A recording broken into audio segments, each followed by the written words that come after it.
The morning of my wedding, I was standing in a hotel suite wearing a white dress when my fiancé sent me one sentence. "I'm sorry, Emma. I can't do this anymore." Then he stopped answering my calls. 20 minutes later, I discovered the reason. He had eloped with another woman. Her name was Chloe. And the man who eventually became my husband was the one person my fiancé hated more than anyone in the world. My name is Emma Carter. I was 32 when all of this happened. My fiancé, Ryan Cole, was 35.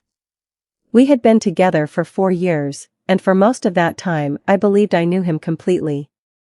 Ryan was charming, ambitious, and extremely competitive. He owned a growing technology company called Cole Systems. I worked as an operations manager for a medical equipment company, and together we had planned what I thought would be our perfect wedding. There were 200 guests. A beautiful garden venue. A live band. A cake with 3 layers. My grandmother's pearls were waiting in a small box beside my makeup bag. Everything was ready. Except the groom. At 9:12 that morning, my phone buzzed. Ryan's message was short. "I'm sorry, Emma. I can't do this anymore." I called him. No answer. Again. Nothing. Then his best friend, Marcus, called me. His voice sounded strange. "Emma, are you sitting down?" "What happened?" "Ryan left." "What do you mean he left?" "He went to the airport." My heart stopped. "With who?" Marcus didn't answer immediately. Then he said, "Chloe." Chloe was Ryan's 27-year-old executive assistant. I had never trusted her. Not because I had proof. Because of the way she looked at him. The late-night messages. The private jokes.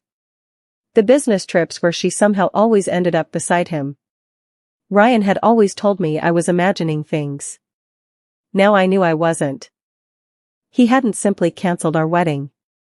He had eloped with his mistress. I sat on the edge of the bed, still wearing my wedding dress. I felt humiliated. Angry. Empty. But the worst part was knowing 200 people were already on their way. I called my parents. Then the venue. Then the photographer. Every conversation felt like another piece of my life collapsing. By noon, the wedding was cancelled. I went home and removed my grandmother's pearls. Then I put the dress in a box. I didn't cry. Not yet. For the next 3 weeks, I barely left my apartment. People sent messages. Some were kind. Others were curious. "Are you okay? What happened? Did you know about Chloe?" I ignored them. Then one evening, someone knocked on my door. I opened it and froze. Ethan Cole stood outside. Ryan's older half-brother. He was 39, quiet, sharp, and completely different from Ryan. And Ryan hated him. For years, Ryan had blamed Ethan for leaving their father's company and starting a competing business. Ethan had become extremely successful.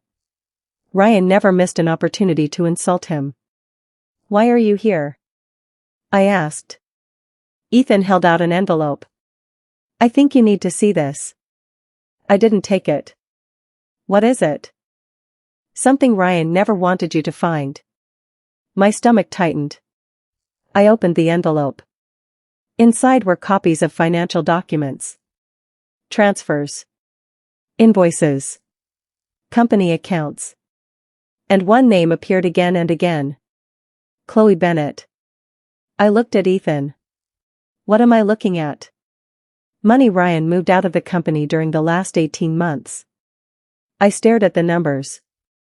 They were enormous. "Why are you showing me this?"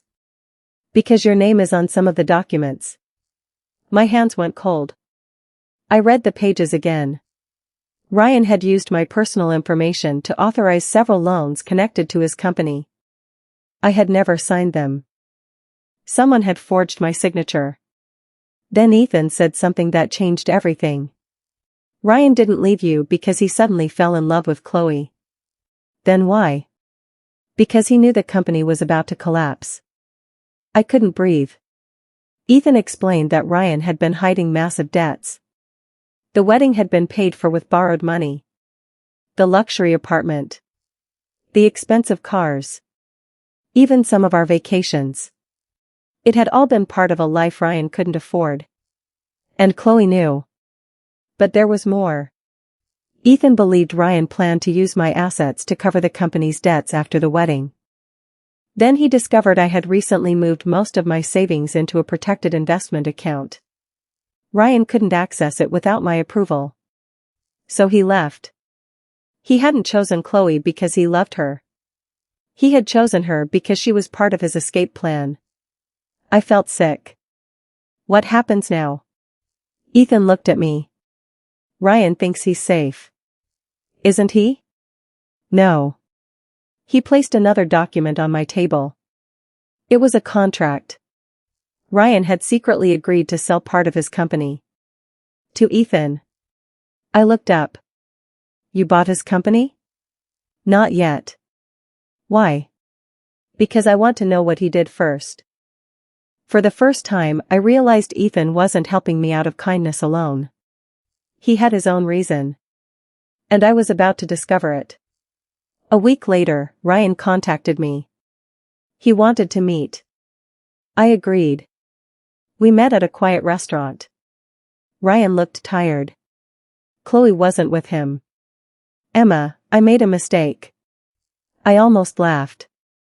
You eloped with your mistress on our wedding day. I know.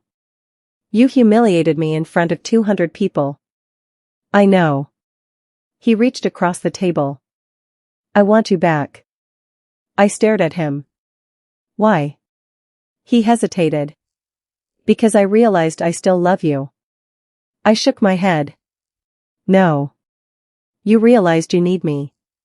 His face changed. What did Ethan tell you? Everything suddenly made sense. Ryan wasn't sorry. He was scared. I stood up. You should have thought about that before you walked away. He grabbed my wrist. Emma, please. I pulled away. Don't touch me.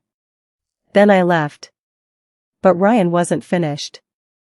2 days later, I received a legal notice accusing me of interfering with his business. It was a lie. But it scared me. Until Ethan called. Don't worry. How can you say that? Because we found the original files. What files? Ryan's messages. Chloe had saved them. Apparently, after Ryan's company started collapsing, Chloe became afraid he would blame everything on her. So she had secretly copied emails, bank records, and conversations. Then she gave them to Ethan.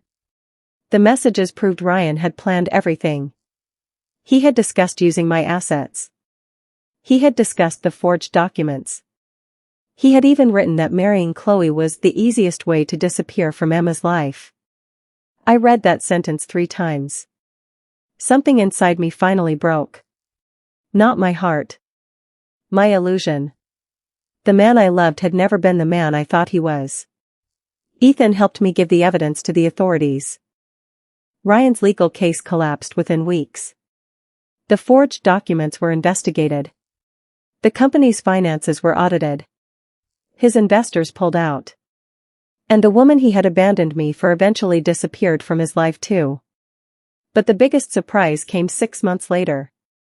Ethan asked me to dinner. I almost refused. Instead, I went. After dessert, he said, I need to tell you something. I smiled nervously. What? I didn't just help you because Ryan hurt you. I figured. He looked down at the table. I've admired you for years. I stared at him. What? Before you and Ryan got together, I tried to tell him he didn't deserve you. I laughed softly. Ryan never told me that. He wouldn't. Why didn't you ever say anything? Because you were happy. I looked at him. I wasn't. I know. For the first time in months, I felt something I hadn't expected. Hope.